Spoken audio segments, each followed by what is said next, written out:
Good morning. Welcome. I know it's still a partially empty hall, but I think in Stony Brook it's difficult to get some people up early, and it's with this weather I think it's quite difficult to get anybody here anyway. So I do appreciate those of you who are here on time, and as we have a full schedule planned for the day, we don't want to waste a minute.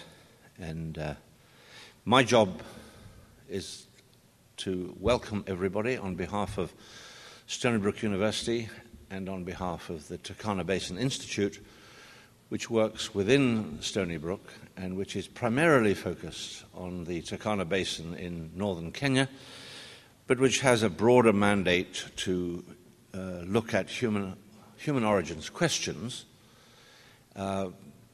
primarily with an African focus, but not necessarily, and it's difficult to know how any form of early hominid cannot have a thread connecting it to other early hominids, even though, as we will learn today, this is a complicated one in terms of relating it to some of the other fossils that have been found and we've talked about before. I certainly am greatly looking forward to spending the day learning as much as I can about Homo floresiensis, the Hobbit. As many of you will know, it's been somewhat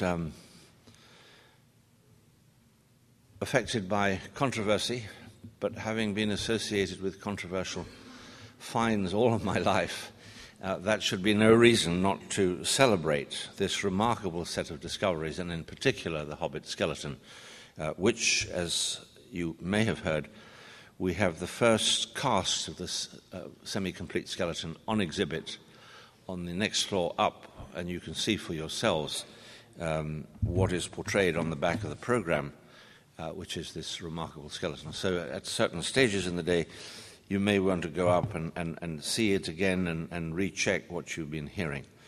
There will be time today for discussion, and there will be time for informal discussion.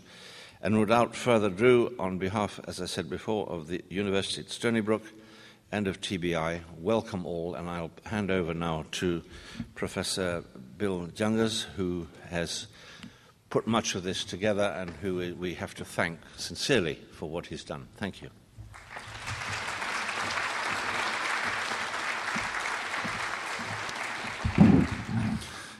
Let me echo Richard's comments and sentiments and welcome you all to Hobbits in the Haystack, Homo floresiensis and Human Evolution. This is a Stony Brook Human Evolution Symposium, obviously sponsored by the Turkana Basin Institute. It's our pleasure today to bring together in a single forum, and I believe this is the first time that's happened, the scientists who discovered and diagnosed this new species, along with many of the people actively involved in the primary description and analysis of the fossils and their tools. Without exaggeration, I believe that Homo floresiensis is perhaps the black swan of paleoanthropology, that rare thing which wasn't predicted and whose very discovery has impacted forever the way we now view the evolution of the human career. Who would have imagined a tiny, bipedal, small-brained toolmaker evolving in splendid isolation on a remote Indonesian island and persisting until at least 14,000 years ago alongside pygmy proboscideans and huge Komodo dragons? It boggles the mind. I don't think it makes humans any less special, but also points to the fact that until very, very recently, we shared this world with other species not so different than ourselves. I also think it's fair to say that the announcement of Homo floresiensis created a great deal of excitement and more than a little cognitive dissonance in both scientific and popular circles.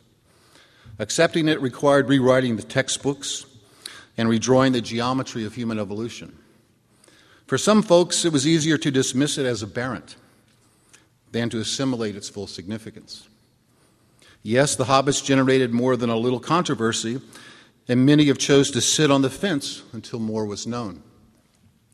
Today you will learn what we do know, and that's a great deal, and see what questions still remain, because there are some. Hopefully, we will drag many more of you off the fence and answer many of your own questions along the way today. Keep in mind that, in a sense, this is a progress report because both excavations and analyses continue at Liang Bua.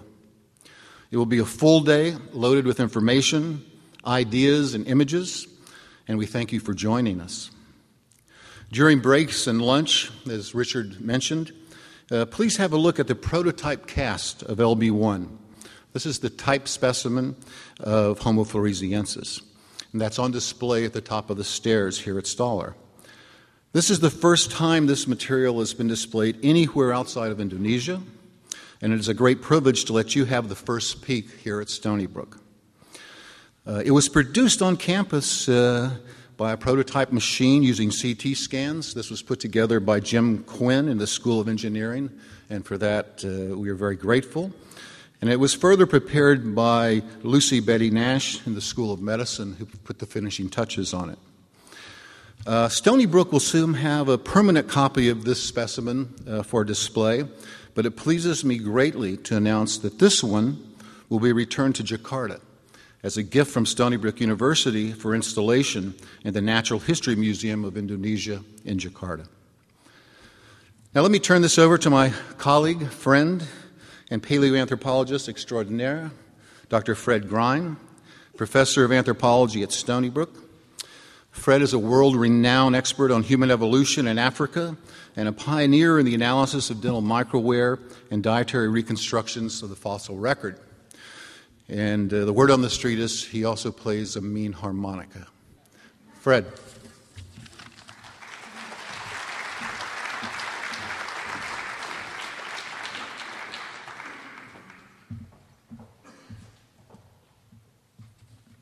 Good morning, ladies and gentlemen.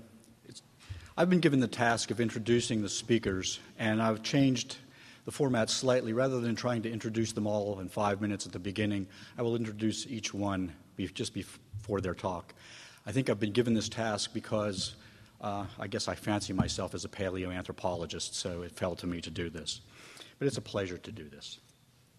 What I will do is hold the speakers to the best of my ability to their time allocations. If there is time at the end of each talk for questions, we'll take field questions at that time. Otherwise, we'll field questions at the end of the day at 5 o'clock. And now for my technical expertise.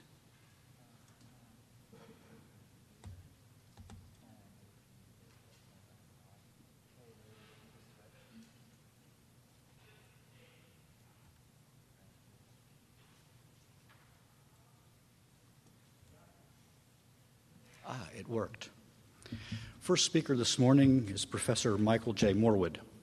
Michael is Professorial Research Fellow in the GeoQuest Research Centre at the University of Wollongong, New South Wales, Australia.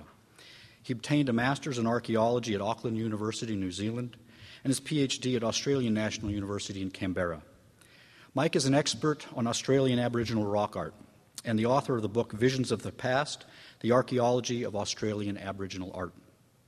He is also an expert on the archaeology of Indonesia and was co-leader of the excavations at Liang Bua cave that resulted in the discovery of the bones and stone tools of the tiny species Homo floresiensis, dubbed by the press the Hobbit.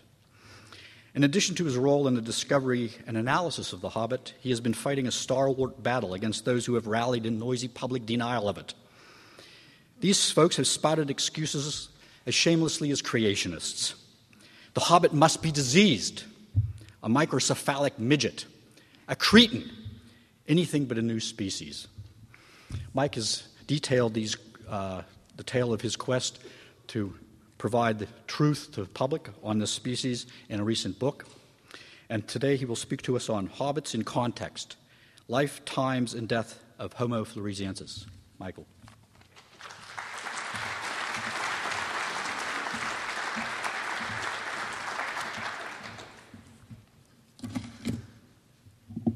Okay. Well, firstly, I'd like to thank the Tucano Basin Institute and Stony Brook University for the opportunity for us to come here and share with you some of the information we have on this unique endemic species. Okay, and basically I won't be talking about the skeletal material much. I'll actually be setting the context, setting the scene. In this talk I will describe the context and significance of a new human species, Homo floresiensis, from the island of Flores in East Indonesia. This discovery was made as part of an ARC-funded project on the climatic, faunal and archaeological sequences on a number of islands in the region, including Java, Sulawesi, Flores and Timor. The fact that Homo floresiensis occurred on an isolated island well separated from continental areas, Indonesia, gives the findings a highly leveraged significance. Islands comprise simplified ecosystems in which it is easier to register the arrival of new species and the extinction of old species. Such islands also provide a venue for the containment and separation of populations. And for a long time, islands have provoked breakthroughs in scientific thought and theory. The work of Charles Darwin, for instance, and the work of Alfred Russel Wallace being just two examples. Other characteristics of island faunas relevant to evolutionary theory generally, and Homo floresiensis specifically, include these. Okay, so we're going to look briefly at some aspects of island evolution elsewhere and see how this applies to islands in island Southeast Asia. Okay, so here we have two slides illustrating endemic island faunas on Madagascar and Malta. And they both share a number of characteristics. Firstly, relatively few land animals have the capacity to cross water barriers. As a result, isolated islands tend to have very few species compared to continents. They tend to have unbalanced, impoverished, endemic faunas. And that unbalanced, by unbalanced, I mean they have no large top-order carnivores. But the degree of the number of species and the degree of endemism is determined by island accessibility, age and size. However, once ashore, established and given unmolested opportunity for long enough, animals on islands can develop new anatomical and behavioural traits, evolve into new species, and adaptively radiate to a spectacular degree. However, the size of an island relative to the size of the evolving species greatly influences the course evolution will take. Okay, so for instance, if we have relatively small islands relative to the size of the animal, like on Malta, then there's a tendency for large animals to downsize. So all around the world, in fact, you've got things like pygmy stegodon, pygmy elephant, pygmy mastodon, and things on islands, as shown over there. In the absence of predators, smaller individuals will be advantaged by the reduced food requirements and shorter pregnancies. Associated changes may occur in locomotion, dentition, brain size, and behaviour. And all those are manifested in the endemic faunas that you get on Malta, Cyprus and other islands in the Mediterranean. However, if you get a situation where the island is relatively large compared with the size of the animal, adaptive radiation can occur. Okay, so on Madagascar, a very large old island, you've got a relatively few number of species getting there and they adaptively radiate. This is well exemplified by what happened with lemurs. You've got, over a long period of time, you've got speciation of lemurs. And you've got a whole range of sizes. You've got lemurs that look like monkeys, lemurs that look like possums, lemurs as big as gorillas, and so on. Okay. With the animal is relatively small, like a rat or a Galapagos Island finch, for instance, then the island doesn't have to be very big for this adaptive radiation to occur. And of course, you can have the same evolutionary tendency occurring, both evolutionary tendencies occurring on the same island. So you might have on an island, you might have downsizing of large mammals like elephants at the same time as things like rodents adaptively radiate, and some of them actually become bigger. What other characteristics of islands are relevant here?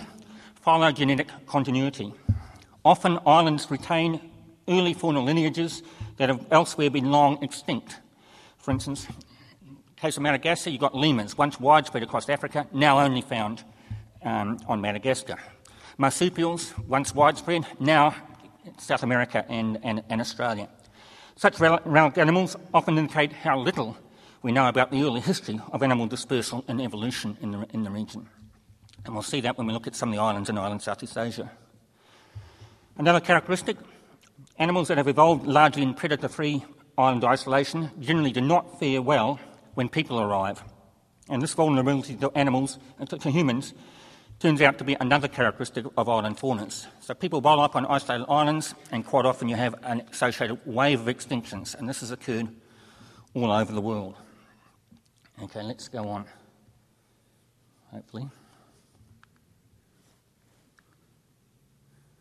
Oh, I got you. Yep, I got you. Okay. Let's not specifically return now to island Southeast Asia.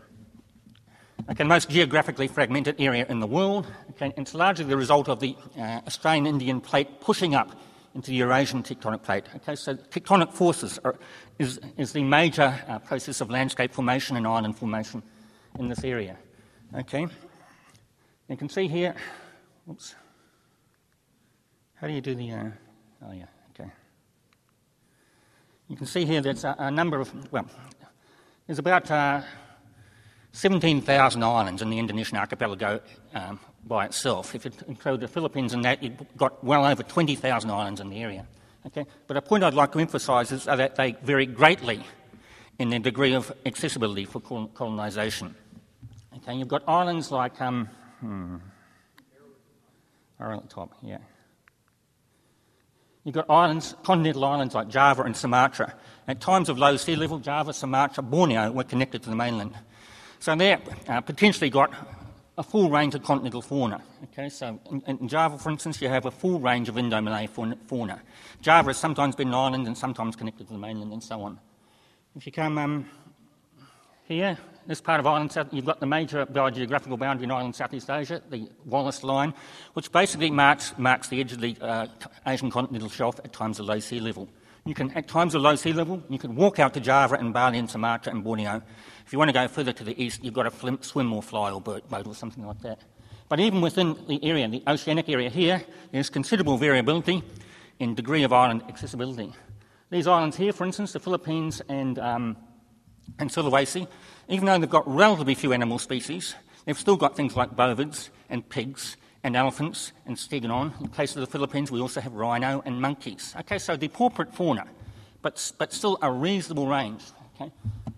If we come on a bit further down here to islands like Flores and Sumbawa and Sumba and Timor, it's much more difficult to get to those islands. Far fewer land animals manage to get there. They've got very depauperate faunas, they're highly endemic, that is, the species you only find on those islands. If you come further to the east, let's regard Greater Australia as also an island in island Southeast Asia. It was almost impossible for land animals to cross from Asia across to Australia. Basically, rats and modern humans did it, okay? So it's very, very difficult to get to Australia. Okay. So now let's have a look at just a couple of examples of this. Java, a continental island periodically connected to the Asian mainland, right? This is the faunal sequence for Java. 2 million years ago or so, it was an island. Not very many animals got there. Later on, connections with the mainland increased, and you got increasing number of biodiversity in the area. Okay, so here, basically, Java is part of the Asian mainland. Okay, hominids pop up here when the connection with the Asian mainland increases. So from about 1.2 million years ago or so, we've not only got a range of Asian animals like so, we also have hominids. Okay, and the hominid that bowls up in Java sometime around 1.2, 1.5 million years ago is Homo erectus. In fact, Java is the area where there is a type specimen for this particular species, Homo erectus. There's still some degree of endemism, you can still see. There's an endemic evolutionary sequence involving Homo erectus on Java, long-term evolutionary sequence like so. Okay, by about 50,000 years ago, modern humans had arrived in the continental islands of Asia. Okay. Java is not a good example, but certainly we've got modern humans in Borneo at near K by about 50,000 years ago, presumably replacing earlier erectus-type specimens. If we look at another oceanic island, okay, Sulawesi was never connected to the mainland, but it's not that difficult to get there. Okay, and what have we got here? This is a range of animals you now find in Sulawesi, and they exemplify some of the insular island trends, evolutionary trends I was talking about before. We've had downsizing of some species. The anoa is the smallest of the bovid species in the world. Okay? You also have this tendency for this island to preserve lineages that have been long lost elsewhere in Asia. Okay? The most primitive bovid in the world, anoa, occurs on Sulawesi. It's more like African antelope. There is no fossil evidence in East Asia for the ancestors of the anoa, but it's there. Okay? And it says something about our state of knowledge about the fossil evidence in East Asia. The most primitive pig in the world, Babirusa, it's in its own subfamily, occurs on Sulawesi. Okay, it's different in its behaviour, it's different in the way its stomach works, it's hairless, it's got these peculiar canine teeth growing out through its snout. A very, very primitive pig indeed. Okay, you only find it now on Sulawesi. There's no evidence in East Asia for the evolutionary history of Babirusa. There's no fossil evidence for how Babirusa managed to get to this island. Tarsiers, a very primitive type of primate. Okay, you only find them now on Sulawesi and a number of other islands in Southeast Asia. Once widespread across Asia and Northern Africa, now you only find them on these relic islands. Okay. And until recently, it was thought, once you get out past the Wallace Line, only modern humans had the capacity to get out to islands like Sulawesi, Flores and Timor and so on. Until recently, that was and then some of those then went on to colonise Australia. That was the general doctrine until recently. Okay, let's look now specifically at the island of Flores. I just wanted to sort of set the context for some of the discoveries made on Flores. Flores is an oceanic island. On the basis of its faunal sequence and the basis of geology, it's never been connected to either continental Asia or continental Australia. You've got to swim or fly or float to get there. There's no way you can ever have walked to Flores. And here's an experimental raft trip we did with National Geographic a few years ago. I'll be talking about two areas. Firstly, the Sour Basin. Why is the Sour Basin important? It establishes the minimum time depth for hominids on this island. Okay? And then we'll specifically talk about Liang Bua. Let's look first at the Sour Basin. It's about 1,000 square kilometres, a grassland area almost entirely surrounded by volcanoes. The deposits in this basin accumulated between 1 million years ago and about 600,000 years ago. You've got about 100 metres of deposit accumulating. These are now eroding. There's now a down-cutting sort of a regime in the area, and that down-cutting has exposed geological strata, but also important fossil locales. Okay, we're also working with a NADA. Now, if you get the idea we're only interested in the archaeology of the theories, this is not correct. We're interested in the whole archaeological sequence, and we initiated archaeological research on the NADA, which has its own interesting points. Okay, here we have excavations at one of the sites. We excavated 6 sites in the Sour Basin so far. The fossil sites range from 900,000 years ago to about 750,000 years ago. And they include a very few range of species. Okay, there's an island. You don't get many animals in these fossils. In these fossil sites, you get stegodon, you get rats. The earliest site, you get also giant tortoise, and you get Komodo dragon. And that's about it. Now this is, okay, we also have evidence for a major faunal turnover. The earliest site, Tangitalo, has these 3 species, Komodo dragon, giant tortoise, pygmy elephant. So we have here exemplified evolutionary trends on islands. Downsizing of elephants, reptiles quite often get bigger. Okay, about 880,000 years ago, these 2 go extinct. We have big stegodon coming in here, about 880,000 years ago. And surprise, surprise, we also have the first proxy evidence for hominids arriving at the same time. Stone artefacts. This is totally unexpected. What are hominids doing on this island by 880,000 years ago when it was beyond the colonising capacity of almost every other Asian land animal? Okay, here we have the site of Mataminge. There's a stegodon tusk. A stegodon is a type of primitive elephant. You can see an in situ. Down in the scale is an in situ stone artefact. Definitely, we've got hundreds and hundreds of artefacts, in situ artefacts from the site now. And this site dates between 880,000 and 800,000. Here are some of the artefacts. Okay, we have 17 such sites now recorded in the Sour Basin. Hominids are definitely there at that stage. Totally unexpected. Okay, and Flores has sort of shown that some early hominids didn't have the capacity to get out beyond the Malaysian mainland, across the Wallace Line, and to get into to colonise some of these oceanic islands. Okay, trouble with the Sour Basin is deposition stops about 600,000 years ago. If you want to find out what happened after the last 600,000 years, you've got to go elsewhere in Flores, because you ain't going to get the answer in the Sour Basin. We went to West Flores to the limestone uplands around Rutang. This is the Wairachang River area. You can see Valley Basin is paddy fields. You've got sparsely vegetated limestone hills. And our work so far has concentrated on a site called Liang Bua, sort of shown there. Okay. Again, we're interested in the whole archaeological sequence, not just the oldest. So we're looking at the archaeology of the Mangrai, the ethnoarchaeology of the Mangrai, and some of the observations made about hunting, pottery manufacture, trade, how people do things, are very relevant to interpreting aspects of the archaeological record in this area. Okay. Now, if you're concerned with archaeology, you've got to put it in context. Okay, we need paleo-environmental information. What was the environment doing during the history of this cave? Okay, so an important part of the project was outside the cave and inside the cave, looking for paleoenvironmental evidence, doing things like drilling speleothems. Okay, from speleothems you get long-term climatic records, rainfall and temperature. And basically our colleague Kira Westaway has got a 100,000-year paleoenvironmental sequence for Liang Bua, which is crucial to interpreting the hominid, the cultural and the faunal sequences at the site. Okay. Also, Flores, like the rest of Indonesia, the dominant landscape forming process is tectonic uplift. Okay. This occurs in jumps and starts.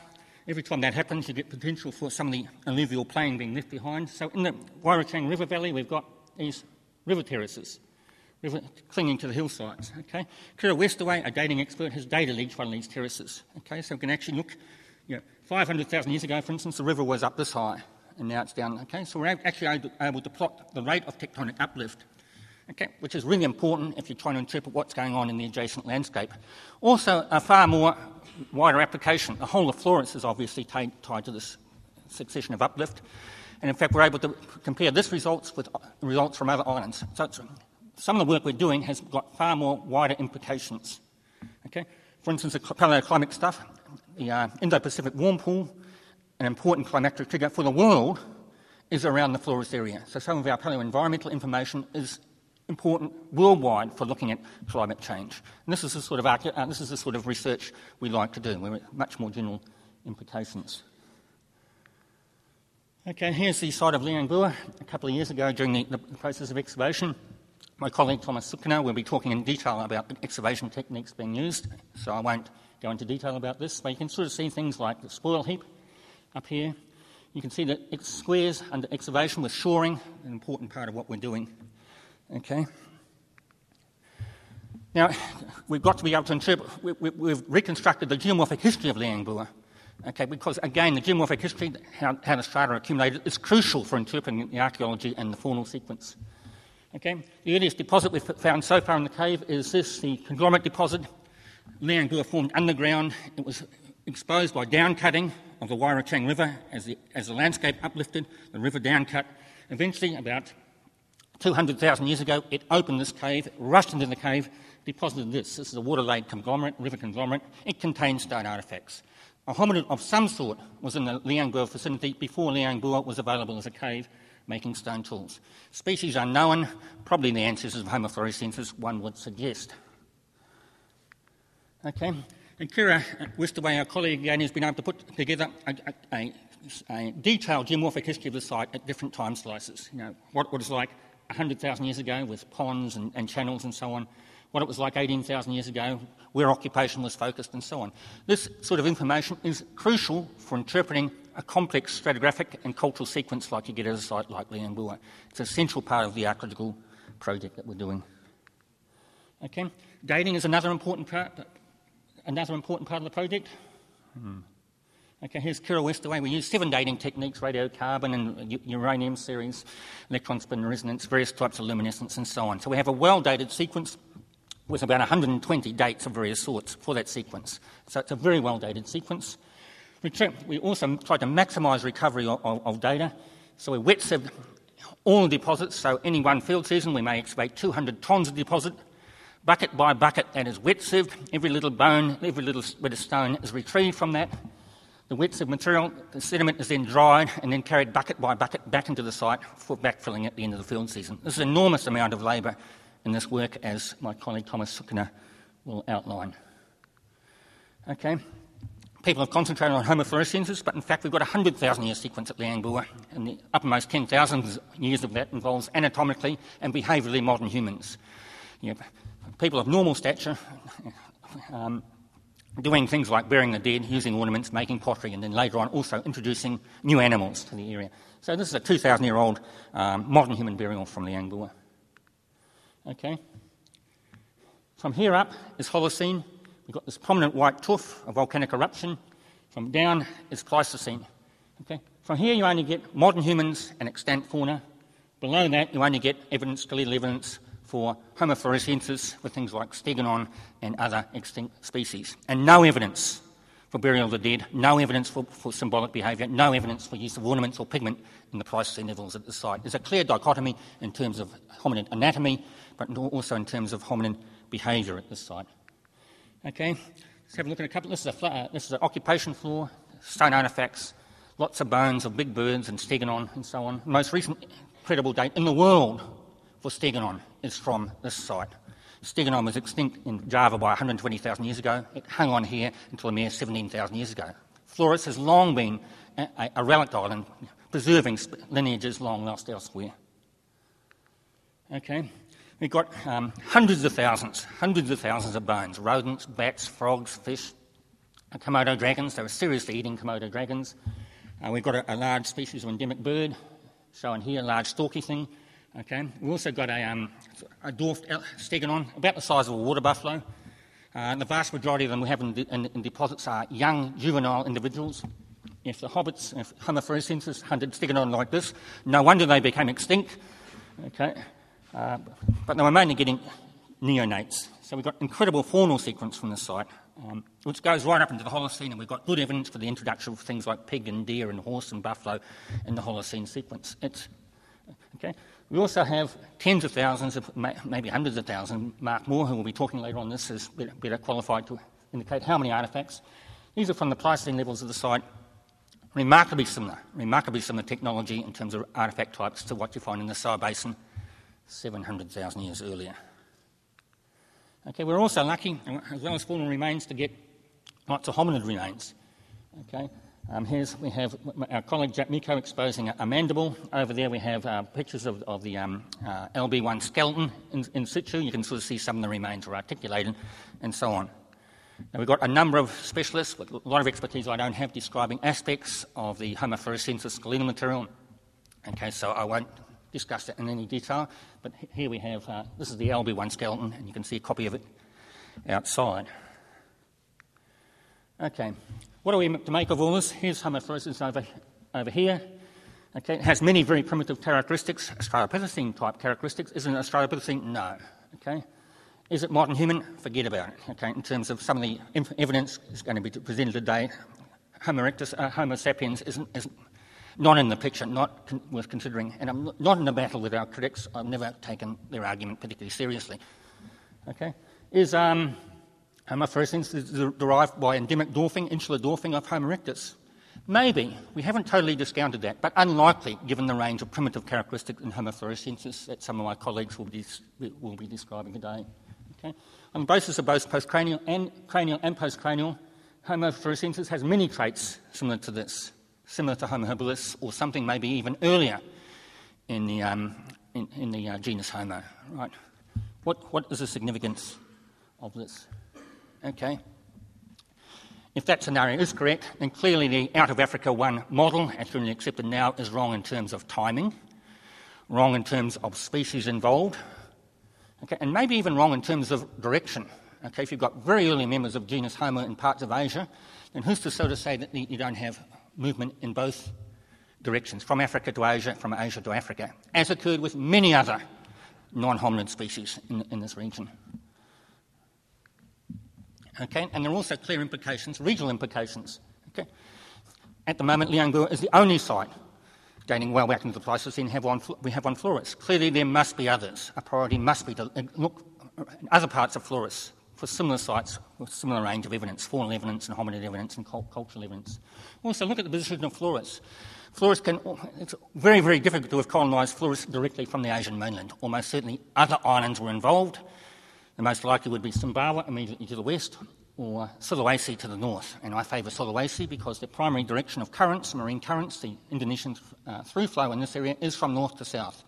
If you look at the fossil record in this area, also you get an increasing impoverishment as you go from Philippines to Sulawesi down. Clearly, the currents were a major agent in the dispersal of animals, probably including hominids, in this area. So initiating work on some of those other islands, on Timor, on Sulawesi and Sumbawa, a priority for us. Okay, this is one of the sites that Thomas Sutikna and his colleagues have got targeted for this year. It has considerable potential. It's much nearer the coast in a different part of Flores.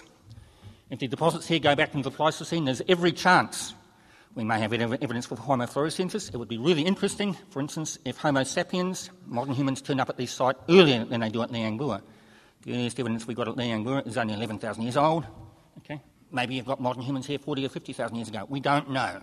It's an interesting type of research to do. Okay. Also, we're beginning work on other islands. We've got very interesting results from Timor, downstream from Flores, but upstream from Flores we've got Sulawesi. And this is the Wollongong Basin area. We've got a fossil sequence from about 2.5 million years ago. If we're right about our interpretation of Homo floresiensis, we might expect hominids on Sulawesi prior to 900,000 years ago. Okay? This area we've targeted, well, one of the areas we've targeted on Sulawesi so far, the Wollongong Basin. We dug a number of sites. This is Talipu. It's a remnant river terrace on an isolated hill. There's a series of isolated hills preserved basically by alluvial gravels. Those alluvial gravels contain artefacts. It's about 40 metres above the surrounding landscape. These are geologically old artefacts, and we're at the moment trying to date these sites. As Talipu, and here's some of the artefacts. This so-called Chambenge industry. Okay, geologically old. What does that mean? 500,000. We have no idea at this stage. But clearly we've got, this must be, in terms of its geology, its geological situation, must predate the arrival of modern humans in this area by a considerable time margin. We are going to find evidence for early hominid populations on a number of islands in this area, maybe many islands, and maybe many different endemic species of human will have occupied those islands. Okay, this is the what we know about the faunal sequence in Sulawesi. They've got a range of fauna, a bit more fauna than you get on Flores, but a very similar sequence. Earliest part of the sequence, you've got giant tortoise, you've got pygmy stegodon, you've got pygmy elephant, you've got pigs, you've got other things on this island. They go extinct. Later on, you've got big stegodon, big elephants. They go extinct. Probably some of those extinction events may relate to climate, to volcanic eruption, but some of them may well relate to the arrival of different sorts of hominid, as it appears to be the situation on Flores, where the arrival of early hominids and later Homo sapiens appear to have had major impacts upon the endemic fauna of those islands. Okay, so this is very much research in progress. Okay.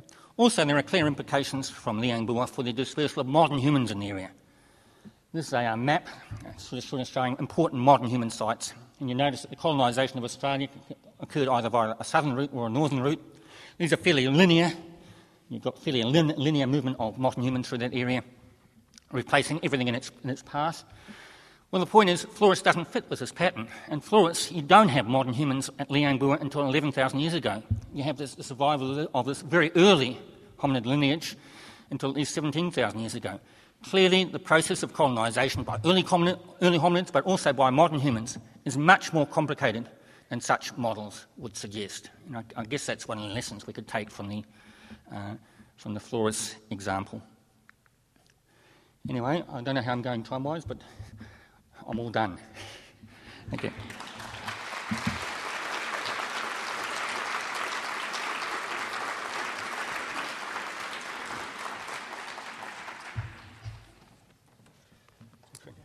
Sure. Are there any questions for Professor Morwood? No? Okay. Well, thank you very much, Michael. Thank you, Fred. Yeah.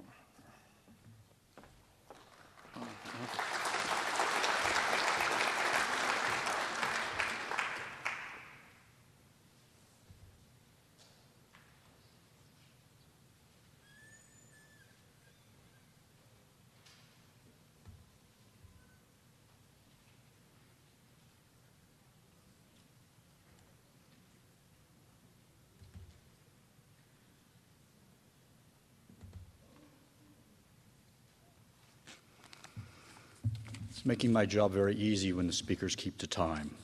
Our next speaker this morning is Thomas Sutikna. Thomas is a research associate of the National Research and Development Center for Archaeology in Indonesia. At the time of the discovery of the Hobbit, he was leading the excavation at Liang Bua Cave on the island of Flores. Thomas was the first of our species, or at least the first we know of, to cast his eye upon a member of another species, Homo floresiensis. He was responsible for much of the initial cleaning and conservation of the skeleton, the cast of which, as Professor Jungers has indicated, is upstairs in the lobby of the Stoller Center.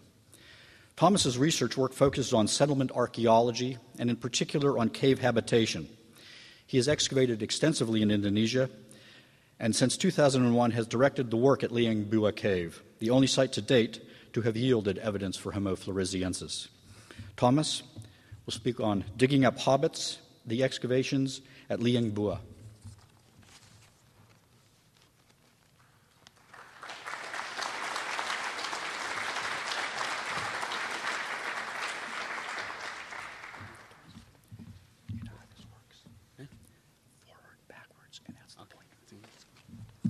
Good morning, ladies and gentlemen. First of all, I would like to thank Stony Brook University, and in particular Professor Bill Jungers, who invited me to participate in the symposium.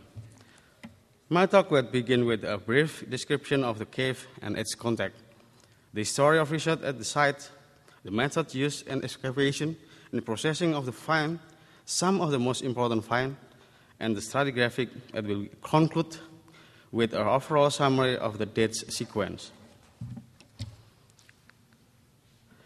Liang Bua meaning a coal cave in the Manggarai language is a limestone cave on the island of Flores. About 14 kilometers from Ruteng's capital of Manggarai Regency, and it's an altitude of 500 meters above sea level. The cave is located in the base of the limestone hill on the southern edge of Wairachang River. Besides being sources of the clean water both of the river, this Wairachang, there's another Waimulu, this very important river. Both of river have abandoned rock suitable for making stone tools, like silicified tuff and chert, chalcedony, jasper. Stone artifacts also were found along this river. The situation of front of Liang Bua. This is a detail of Wairachang River. There's a large number of raw material we can find here, and also the stone artifact from the past.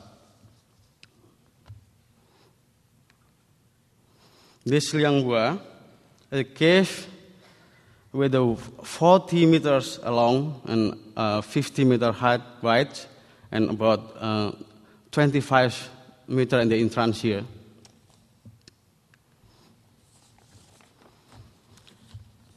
In 1965, Theodor Verhoeven, a Dutch missionary who was lecturer in the Matalogo Seminary, conducted excavation at Liang Bua, which was previously used as an elementary school.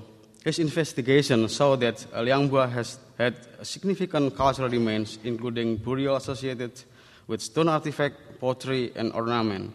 His finds now are kept at the Ledarelo Museum at Maumere. This excavation by Father Verhoeven in 1965. After Verhoeven's work, excavation at Liang Bua were next undertaken by Professor Siono from the National Research and Development Center of Archaeology between 1978 up to 1989. He opened up 10 excavation squares and found dense concentration of artifacts, faunal remains, and features, including Neolithic and polymetallic burial with grave goods of pottery, stone ashes, beads, and bronze items. Professor Siono only excavated to maximum depth of 3 meters, dated to 10,000 years ago, but was able to show that the site was occupied by modern humans continuously during the Paleolithic, Mesolithic, Neolithic, and polymetallic, even under the modern period. After 12 years break in research at Liang Bua, excavation recommenced in 2001 and have continued until now. These were carried out by National Research and Development Center for Archaeology in cooperation with the University of New England, Australia. Professor Siono and Professor Mike Morwood initiated this project. The investigation aimed to obtain evidence for the arrival of modern human in Flores. Beneath the Professor Siono excavation, we found rubble of limestones, rockfall mixed with flowstone debris, and as well as the volcanic ashes. Then cultural layer containing stone artifact with the remaining of Stegodon, Komodo dragon, and tortoise, which do not occur in the upper layer. This is the plan of Liang Bua, and the red boxes is where we excavated since 2001. During this joint research, we have excavated to a maximum depth almost 12 meters without encountering bedrock. Deposit containing artifact and faunal remains were found to span the last 100,000 years ago. To excavate the such depth safely, we have made extensive use of wooden shoring to prevent collapse bulk. The wooden planks can be pulled up to allow the section to be recorded and to take sample for dating analysis. Look, we should be pulled the planks. There is the excavation was last year. We take 4 by 4 meters, and every meter and a half we install the platform. This we removing the floor stone and limestone blocked as this boundary between the upper layer and the lower layer. Below this floor stone, we found the Stegodon and as well as the Homo floresiensis. This is the excavation. Because all the finding of the bones are really very fragile, so that we not take out directly from the excavation. We use the cardboard, and then we take out with the clay. And then later we can clean and then preserve in the waste camp. With the sorting, all the excavation soil, the sorting between the rocks, this from evidence that they are river when the river coming.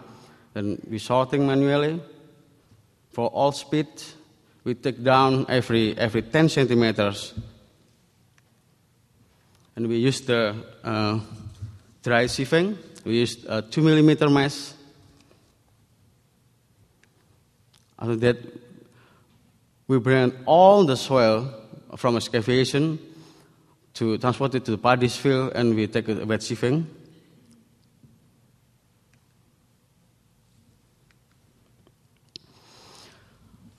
Besides the excavation Liang Bua, we know if under the Liang Bua cave there are another chamber.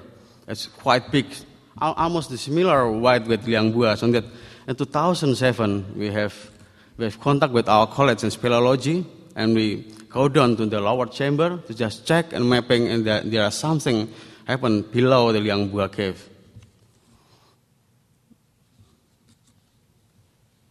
There's the volcanic ash. Since 2007, we also found another volcanic ash, which before we just found as the small block already removed from the original deposition. So that since 2007, we already know where is the black tooth came from. We call black tooth, but actually not really black, because just to make easier to divide it between the black one and the white one.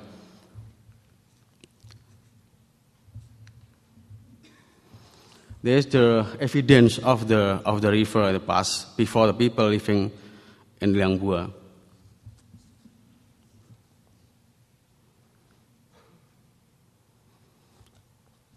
After finished excavation, we must take all the sample. Here we take a sample for the sediment and also for pollen analysis. The base here is the 7.4 meters, and there is the main volcanic ash, which is boundary between the upper layer here and lower layer here. We just found faunal remains from the endemic fauna down here, as well as the floresiensis, and never found above of the white tooth. This dense concentration of stone artifact. There's the evidence came from the earlier Holocene deposit. And there is the good evidence about the living floor in the Pleistocene in the Homo floresiensis context. You see, there is the stegodon mandibles. There's stegodon mandible also. And there's the rib of stegodon, and as well as the stone artifact here. In the little bit above of this layer, we found look like the fireplace in this area. This symbol of stone artifact which we found in conglomerate. Okay. This is the stegodon remain from Liang Bua, and this is the juvenile one, and this is the juvenile tusk, this is the juvenile stegodon, pygmy stegodon.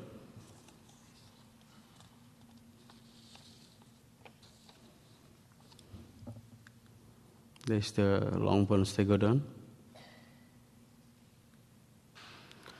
This is the stegodon mandible. Now we have almost more than 47 individuals of stegodon, and most of them have the juvenile, and just a few as from the adult. And last year we also found a large number of Varanus and stegodon, and also the giant tortoise bones in the excavation.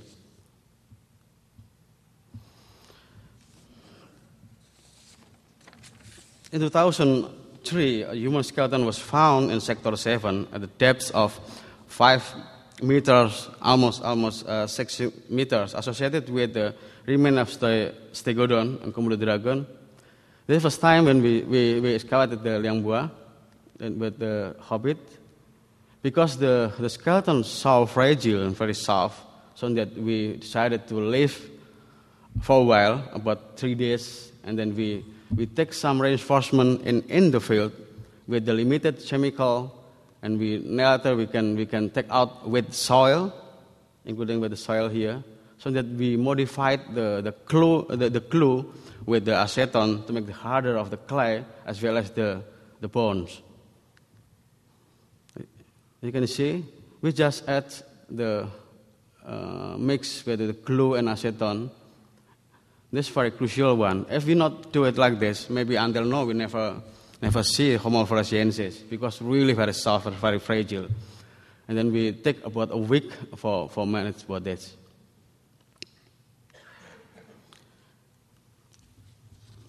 And we're slicing the clay and we put in the cardboard, but we already put another planks, wood planks under the clay, so that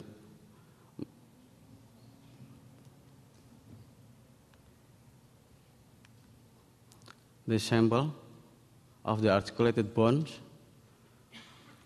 This is the original position and condition when we found, so that we still leave the clay until we bring it back to Jakarta.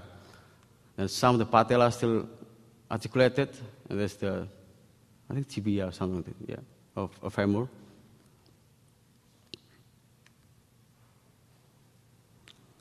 There's the Homo floresiensis skull after we clean with Peter Brown, I think. This LB1, whole skeleton. We display with Professor Jungers. Here I will show you but the whole sequence of Liang Bua. In the middle level here, on about 3 meters depth, we found 2 kinds of volcanic ash. One is the fine one, and another is the blackish one. That's the main, according to me, that's the main agent for disappear all the creatures at this time. And this volcanic ash is the margin between the upper deposit and the lower deposit. And the lower layer, which has found the endemic fauna like giant tortoise, Komodo dragon, stegodon, pygmy stegodon, as well as the Homo floresiensis. And all this finding never found in the above of the volcanic ash. And above volcanic ash, we just found the modern fauna and also the modern human.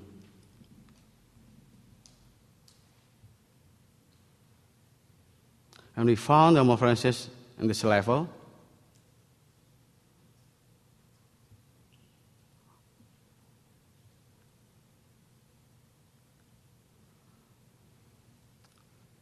Okay, this the delegates who visited Liang Bua in 2007.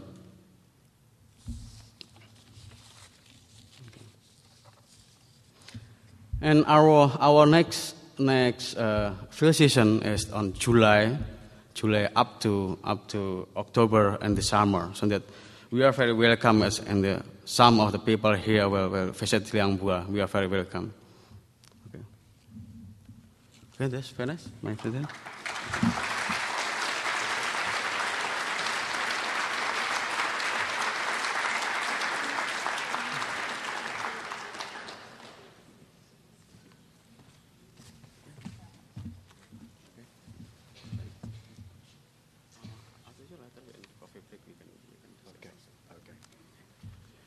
Thank you, Thomas.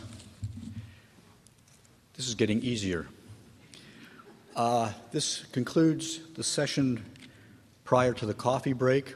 Since we have additional time for the coffee break, I'd ask that you all please return here by 11:10 at the latest, so that we can start at 11:15 promptly with Mark Moore's talk on stone tools.